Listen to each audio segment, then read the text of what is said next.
So, Bob Diamond, the former CEO of Barclays, has decided to waiver his payoff, which was meant to be £20 million. Imagine that, one person getting £20 million just like that, for not doing that much anyway. For not really doing that much anyway. I don't think, personally, I don't think the job is worth the money, because there's really not that much to it. But you know what? I admire what he's done here. To get £2 million instead of £20 million. Wow, that must really hurt. Imagine you expecting £20 million and then waking up tomorrow morning and all you're getting is £2 million, which also covers the pension scheme. Wow, wow. You have to give it up for Bob Diamond. I never thought, who would have thought that Bob Diamond, the great Bob Diamond, had a conscience? I never saw this coming. But you know what? Good for him. I'm glad it's done something noble and, you know, waived his £20 million payoff, and because it would have been another scandal, and you know, I don't think Barclays can handle that right now. A scandal over a scandal over a scandal, that's just too much for Barclays to handle. So I'm glad this has happened. It now shows that he actually does care about the future of Barclays Bank. And I used to bank with Barclays. Obviously I don't do it anymore, but you know what,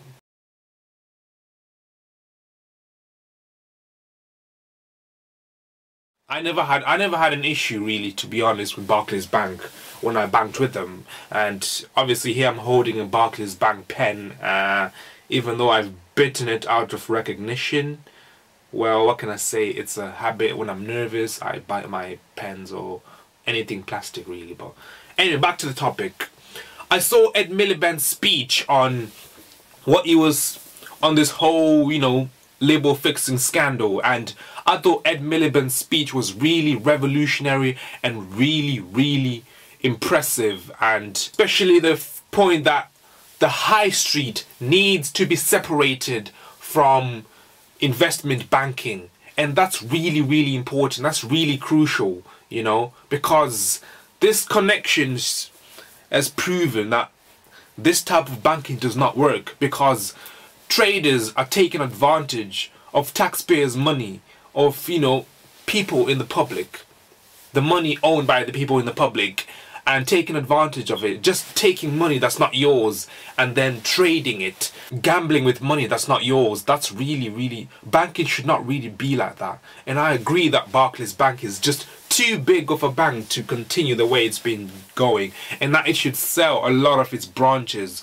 to new and upcoming banks like Metro Bank and so on, cause competition brings the best out of people. Competition makes things work even more efficiently and more trustworthy, and not have to worry about people stealing and taking advantage of something that has grown too big and too large to control or to track. So I'm glad that Ed Miliband made the speech, and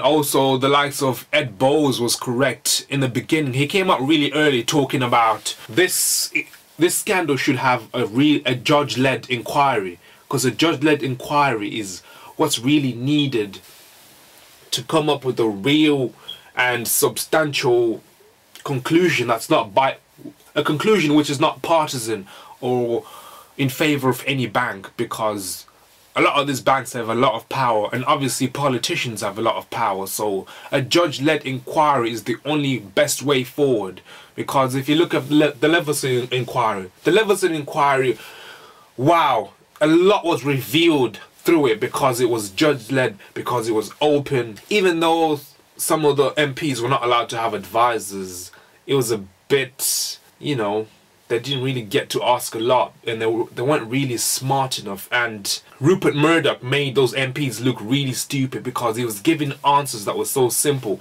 and all he was saying, I don't know about that, oh, I never heard about that. And he made those MPs look really stupid. But besides that, the Leveson inquiry really did reveal a lot, and it really publicized a lot of the sins that were going on in the press that was run by Rupert Murdoch and his son and so on. So I think this inquiry needs to be judge-led, because doing it through Parliament is just politicians interested in their own partisan ideas and in their own personal relationships. And I think that that's not the way to go forward, because Barclays Bank is linked to a lot of politicians on all sides, especially the Conservatives, and I think this is just foolishness and a waste of time to go through Parliament. And even though I never had a problem with Barclays Bank, my mum had a problem with Barclays Bank because she borrowed £3,000 for a business and it never really worked out because Barclays were not clear on, you know, what are the charges or the rates of charges if there's a late payment. And my mum suffered because of that, and she's still suffering today because of it. Even though she wasn't the one who spent that money, it was son-in-law. How can you suffer for what an in-law did to you?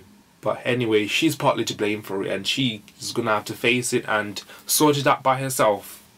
This whole trend of Barclays employees, you know, blaming the Bank of England for agreeing to fix the labor rate anyway is really, really unnecessary and very, very harmful to the Bank of England, which I think is innocent in all of this. I don't think they agreed to fix the labor rate because they would have known that, you know, they would have known that this would have led to a scandal and a really damaging episode of mistrust would come up.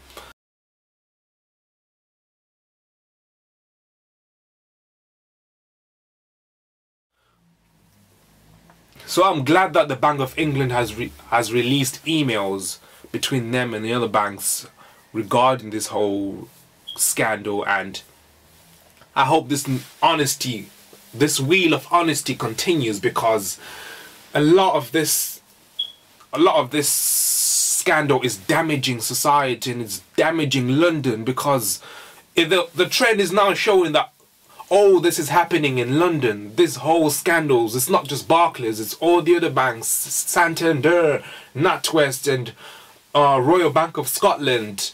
It's all based in London, and it's now showing that the culture in London High Street is really, really poisoned and really, really dirty, and something needs to be done about it.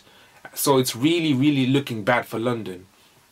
And the whole world is watching this as well. So something has to be done quickly and done fast, because investors in this country will start to get put off by these kind of things and this kind of mistrust, because it's really not professional at all.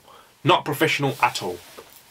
You know what? And I saw the interview with Barclays chairman Marcus Agius talking to a Sky News reporter that he has known for years.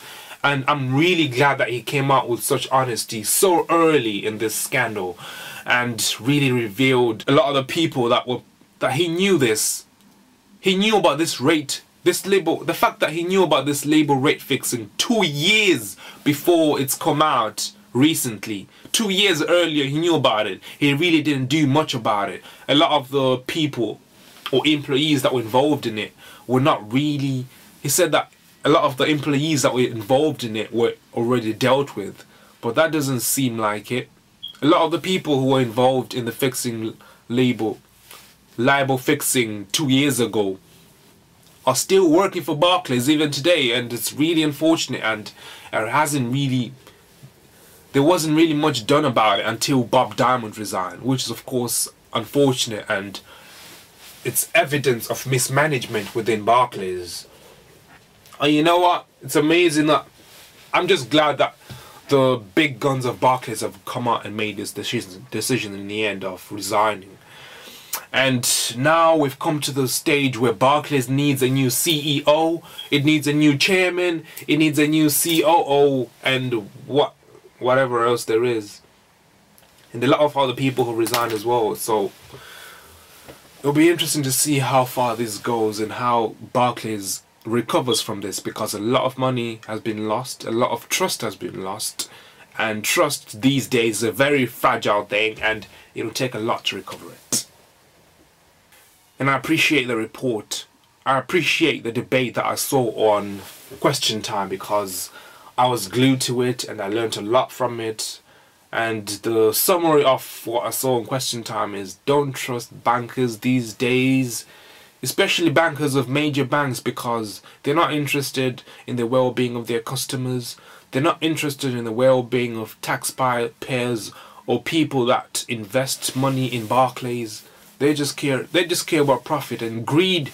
Greed is something that really threatens humanity, and greed will really make us fall, and make us fall early if we don't, control our own greed.